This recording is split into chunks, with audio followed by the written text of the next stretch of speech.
माता पिता ने जन्म दिया कर्म दिया भगवान, माता पिता ने जन्म दिया कर्म दिया भगवान, माँ सरस्वती ने विद्या दिया गुरु ने दिया ज्ञान। परम आदरणीय शिक्षकगण, अभिभावकगण, गांव से आए चाचा चाची, दादा दादी और मेरे प्यारे छोटे भाई बहन को मेरा प्यार भरा नमस्कार।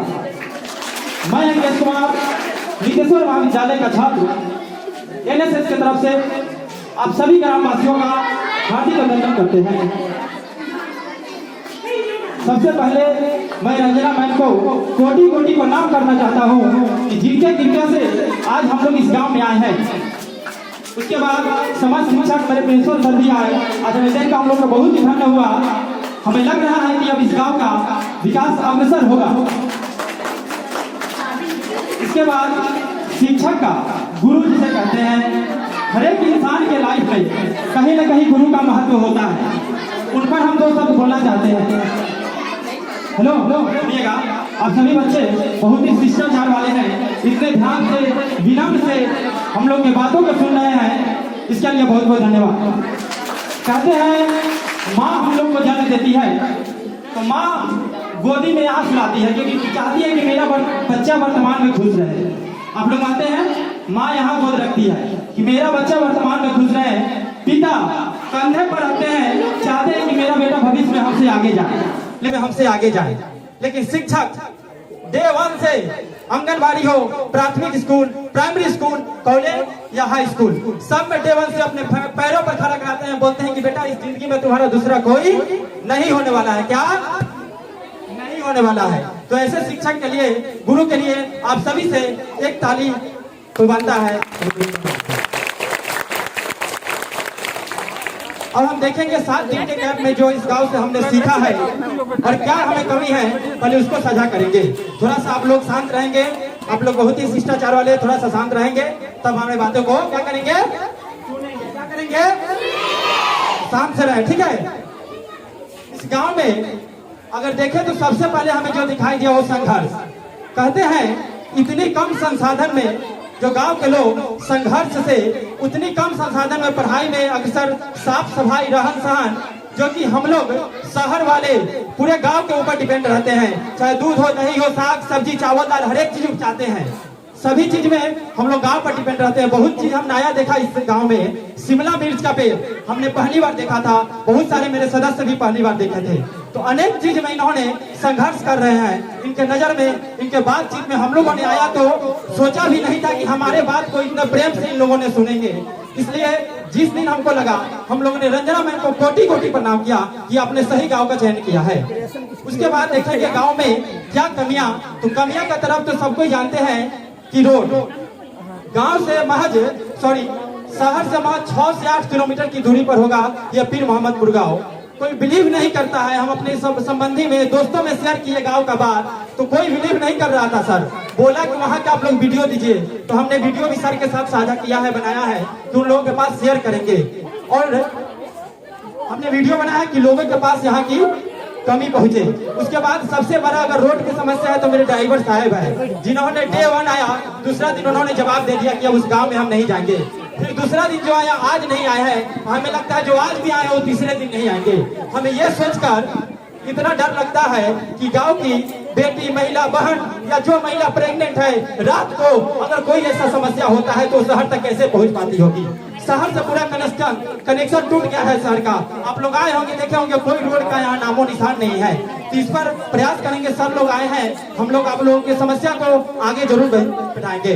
उसके बाद हम बताना चाहते हैं थोड़ा सा शिक्षा के बारे में बताना चाहते हैं। सभी को यहाँ पे चंद्रगुप्त मौर्य और चाणक्य को जानता है? बोलिए था, हाथ उठाइए। चंद्रगुप्त मौर्य को क्या जानते हैं? और चाणक्य, चंद्रगुप्त मौर्य आप ही में से एक स्टूडेंट था। हेलो बच्चे शांत हो जाइए, तब अपने बड़े भाई का बात आराम से सुनेंगे, ठीक है। चंद्रगुप्त मौर्य आप ही में से एक लड़का था और चाणक्य सर जैसे चाणक्य थे, जिन्होंने खेलते हुए बच्चे को रोड पर देखा और भारतवर्ष का निर्माण कर डाला। और उन्होंने घनानंद जैसे साम्राज्य का अंत कर डाला। इसलिए हम शिक्षक लोग से जो हमारे पास संसाधन है, वर्तमान में हमें जीना है, संसाधन नहीं है वो तो होगा ही, लेकिन वर्तमान में जीना है। शिक्षक लोग से हम आग्रह करेंगे कि जो है उसमें हर एक में एक हीरा है, हर एक में अपने आप बदशा है। सभी से आग्रह करेंगे कि इनके भविष्य पर नजर डाला जाए, और माँ बाप से ही कहेंगे कि माँ बाप आप अपने बच्चों को शिक्षक के चरणों में छोड़ दीजिए। अब बोलिए कि आपका बेटा है, आपका बेटी है, अब आप समझे इसे क्या कराएंगे। शिक्षक लोग जरूर सुनेंगे, जरूर करेंगे। इसमें हम कहना चाहते हैं कि मेरा फील्ड छोटा है, इसके लिए शिक्षक लोग से नम्र निवेदन है कि बच्चों के साथ सिर्फ पढ़ाई नहीं किया जाए। इसमें बहुत सारा चीज हो सकता है, खेल कूद भी हो सकता है, कबड्डी हुआ, खो खो हुआ, सुई धागा हुआ, क्विज हुआ, सॉन्ग हुआ, सब चीज से अगर जोड़ते हैं तो बच्चों की रुचि जगेगी और उस बहाने से पढ़ने आएंगे हमारे स्कूल में, और मेरा देश का विकास होगा।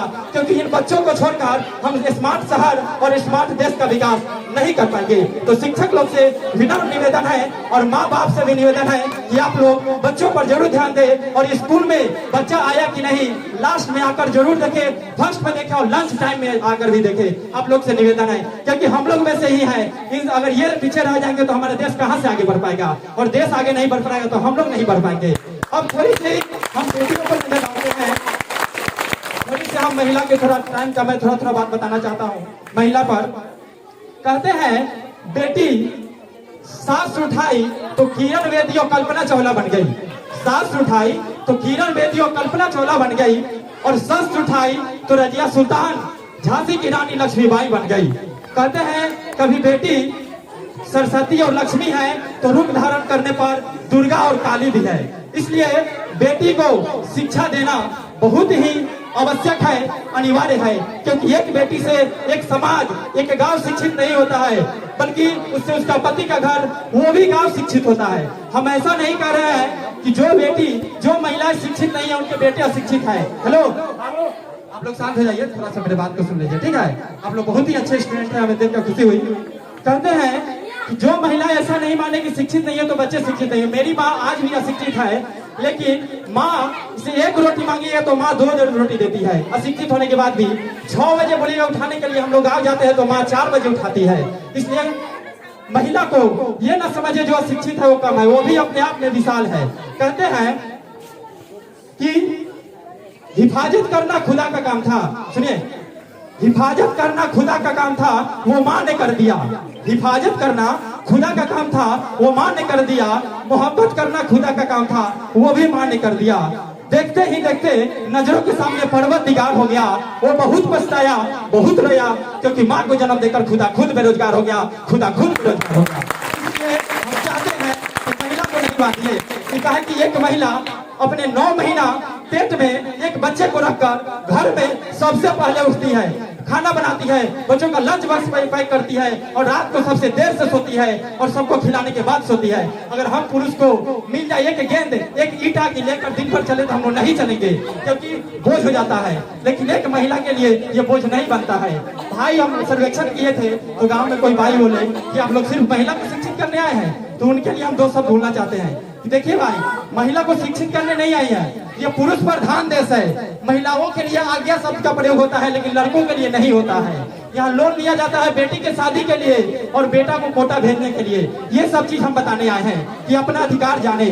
महिला पढ़ाई के साथ साथ अपना स्किल पर ध्यान दे रही है। स्किल मतलब होता है हुनर। जैसे आप घर में रहकर सिलाई कर सकते हैं, मेहंदी चढ़ा सकते हैं, साड़ी पहनना सीख सकते हैं, पहनाना सीख सकते हैं। इसका बहुत मांग है। आज हमने शहर में रहकर इस चीज को देखा है और देख रहा है। तो पढ़ाई के साथ साथ एक्स्ट्रा काम भी आप लोग कर सकते हैं, क्योंकि आपको समाज से लड़ना है। ये चीज हम मानते हैं। उसके बाद थोड़े से बताएंगे हम तिरंगा के बारे में। मेरा 2 दोस्त आ जाए। तिरंगा के साथ 26 जनवरी को जो हुआ उसको हम दोहराना नहीं चाहेंगे। सुनने में आया, सर्वेक्षण में आया, तो हम कुछ बताना चाहते हैं तिरंगा में। देखिए, सबको ध्यान से देखिए, ये क्या है आप लोग बोलिए तो क्या है? ये केसरिया रंग जो है ना, बलिदान का है। हमारे देश में सुभाष चंद्र बोस, चंद्रशेखर आजाद, न जाने कितने लोग, महात्मा गांधी, खुदीराम बोस, अनेकों ने इसको बलिदान दिया। ये झंडा नहीं है, कितनी माँ का सिंदूर है, कितनी भाई का बहन है, कितने बहन का भाई है, कितने बेटियों का पिता है, वो एक झंडा में समाहित है। कहते हैं हमने फूलों से खुशबू को महकता छोड़ाया, फूलों से खुशबू को महकता छोड़ाया, नन्ही सी चिड़िया को चहकता छोड़ाया। जिन्होंने मारा है उनके आवाज में मैं बोलना चाहता हूँ, सैनिकों की आवाज में। फूलों से खुशबू को चहकता छोड़ाया, अपनी नन्ही सी गुड़िया को चहकता छोड़ाया। ऐ भारत माँ मुझे अपने गले से लगा ले, क्योंकि मैं अपने माँ को बहू को तरसता छोड़ाया। इस घंटा में बहुत सारी चीज है। का मतलब बलिदान देना, श्वेत का मतलब है, श्वेत का मतलब है सच्चाई, पथ पर चलना, और हरा हरियाली का रंग है हरा भरा, जो कि गांव में बहुत सारे सभी साग सब्जी सब चीज लगे हो हरा भरा है। इस 24 तीली का मतलब है अग्रसर होना, अपने पथ पर अब 24 घंटा अग्रसर होते रहना। तो हमारे गांव में सभी को जो संकल्प लेना होगा कि आज से बेटा हो बेटी हो स्कूल में भेजेंगे, अपने काम में 100% देंगे, क्योंकि कहते हैं जिसने कहा कल दिन गया टल, जिसने कहा कल दिन गया टल, जिसने कहा परसों बीत गया बरसों, और जिसने कहा आज उसी ने किया राज, जिसने कहा आज उसी ने किया राज। तो हमें आज से सोचना चाहिए। अब अंदर ले जाइए। अब लास्ट में हम यहाँ के संघर्ष के बारे में कहना चाहते हैं। दशरथ माझी को आप लोग जानते हैं, हमारे पास जो प्रेजेंट में चीज है उसे लेकर ही आगे बढ़ना है। इस गांव में करीब 200 घर है। कितने घर है? 200 घर है। और हम लोग सब कोई चाहे ना तो भी सरकार से तो फंड आएगा तो बनेगा ही, हम लोग आगे कागज ले जाएंगे ही, लेकिन उससे पहले अगर हम लोग चाहें तो गांव में जो भी रोड पर गड्ढा है ना, 200 घर से एक टोकरी अगर माटी जाता है ना, तो माटी से भर कर मेरा रोड प्लेन हो जाएगा। और रोड प्लेन हो जाएगा तो यहाँ आने वाली महिला शिक्षिका, हेलो बच्चे आप लोग बहुत अच्छे इंसान हैं, अच्छे बच्चे हैं, शिष्टाचार है, सुन लीजिए थोड़ा सा, ठीक है? सुनिएगा तब मजा आएगा हमें भी बोलने में। आप लोग कहीं तो बात बोल रहे हैं ना, 7 दिन में हमने क्या सीखा उसी को प्रकट कर रहे हैं। तो अगर हम लोग रोड को क्लियर कर देते हैं, तो आने वाली महिला शिक्षिका सर बेटी बहू जो जाती है, यहाँ तक सुने हैं इस गांव में कितना शादी कट गया है रोड की वजह से। बताइए आज के सिचुएशन में सुनकर कितना अपने आप में खराब है कि इतना अच्छा से पढ़ते हैं और शादी ब्याह भी कट जा रहा है। तो कहीं ना कहीं रोड का बहुत ही बड़ा मैटर है। और जो भाई बोल रहे थे कि सिर्फ लड़कियों को पढ़ाने आए हैं, इस गांव में 20 लड़का का करीब जॉब हुआ है, हमने सर्वेक्षण के दौरान पाया है। इसमें 20 लड़के का जॉब लगा हुआ है। हम पूछे कि कितने सारे इसमें लड़के रहते हैं, तो बोले कि नहीं रहते हैं, बाहर रहते हैं। लड़कियों के बारे में पूछे तो बोले एक लड़की का हुआ है, वो भी अभी ट्रेनिंग पर गई है। तो हमें यह सुनकर लगा अगर 20 लड़की का होती तो जरूर इस गांव के बारे में सोचती। जिन्होंने 20 लड़का का जॉब वो छोड़कर चले गए, और 20 लड़कियां को हुई रहती तो कुछ न कुछ जरूर गांव के बारे में सोचती। इसीलिए हमने सोचा कि कुछ लड़कियों के बारे में बोला जाए, और आज हमने आप लोगों को बीच अपना अनुभव साझा किया और बताया। इसी के साथ बहुत सारा बात को कहना है, लेकिन टाइम कम है, सबको मौका मिलना चाहिए। इसके साथ कहता हूँ भारत माता